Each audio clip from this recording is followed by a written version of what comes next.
1971 সালের মার্চ মাস। ঢাকার রাজপথে তখন নেমে এসেছে নৃশংস এক বিভীষিকা। 27 মার্চ নিউ মার্কেট এলাকায় তরুণ শিল্পী হামিদুজ্জামান খান দেখলেন অসংখ্য মৃতদেহ ছড়িয়ে আছে চারপাশে।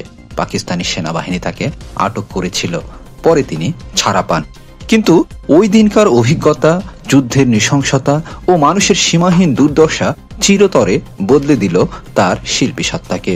স্বাধীনতা অর্জনের পরে প্রথম 2 দশক জুড়ে তার অধিকাংশ ভাস্কর্যের বিষয় হয়ে উঠল মুক্তিযুদ্ধ। এই শিল্পী ইতিহাসের সাক্ষ্য বহন করলেন ব্রোঞ্জ, ইস্পাত ও পাথরের নিঃশব্দ ভাষায়। রোববার 20 জুলাই 2025 সকাল 10টা 7 ঢাকার ইউনাইটেড হাসপাতালে শেষ নিঃশ্বাস ত্যাগ করেন বাংলাদেশের অন্যতম কৃতি ভাস্কর ও চিত্রশিল্পী হামিদুজ্জামান খান। মৃত্যুকালে তার বয়স হয়েছিল 79 বছর। তিনি ডেঙ্গু ও নিউমোনিয়ায় আক্রান্ত হয়ে হাসপাতালে চিকিৎসাধীন ছিলেন। 1946 সালের 16 মার্চ কিশোরগঞ্জের সহস্রাম গ্রামে জন্মগ্রহণ করা হামিদুজ্জামান 1967 সালে ঢাকা বিশ্ববিদ্যালয়ের চারুকলা অনুষদ তৎকালীন আর্টস অ্যান্ড ক্রাফটস কলেজ থেকে স্নাতক সম্পন্ন করেন। জল রঙের চিত্রাঙ্কন দিয়ে তার শিল্প জীবন শুরু হলেও খুব দ্রুত তিনি আকৃষ্ট হন ভাস্কর্যে।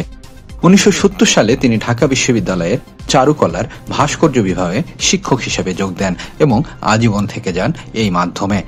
স্বাধীনতা পরবর্তী সময়ে তিনি নির্মাণ করেন একের পর এক ঐতিহাসিক ভাস্কর্য।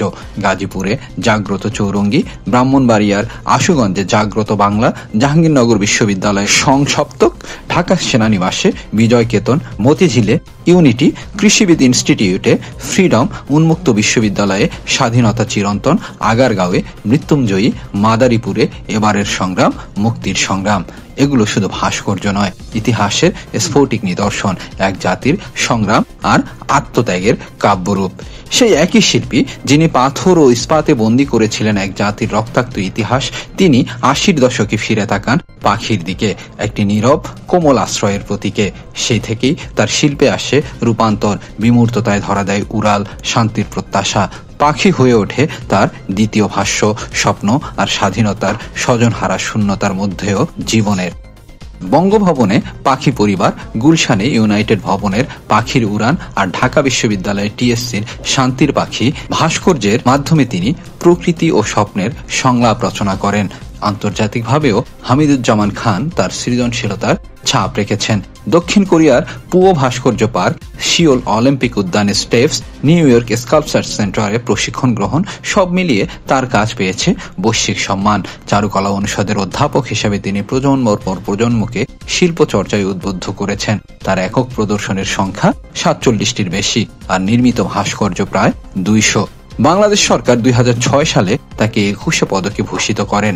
2023 সালে চারুশিল্প অবদানের জন্য তিনি বাংলা একাডেমির ফেলো নির্বাচিত হন। হামিদুজ্জামান খান ছিলেন এমন এক শিল্পী যিনি বাস্তবতার মাটিতে দাঁড়িয়ে কল্পনার পাখিকে উড়িয়েছেন নীল আকাশে। তার শিল্পে যেমন রয়েছে ইতিহাসের গভীর বেদনা, তেমনি রয়েছে শান্তি ও স্বপ্নের আরাধনা। বাংলাদেশের শিল্প ইতিহাসে তার অবদান চিরকাল অম্লান থাকবে। 2 সত্তা, যুদ্ধের ভাষ্যকার ও পাখির শিল্পী ছিলেন হামিদুজ্জামান খান। আজ তিনি নেই, কিন্তু তার গড়া ভাস্কর্যগুলো বাংলাদেশের মাঠে প্রান্তরে দাঁড়িয়ে আজও বলছে সেই সব গল্প যা পাথর দিয়ে গড়া হলেও প্রাণে পূর্ণ। বিদায় শিল্পী, আপনার ভাস্কর্য বেঁচে থাকবে যেমন করে বেঁচে থাকে কোনো জাতির আত্মার প্রতিচ্ছবি।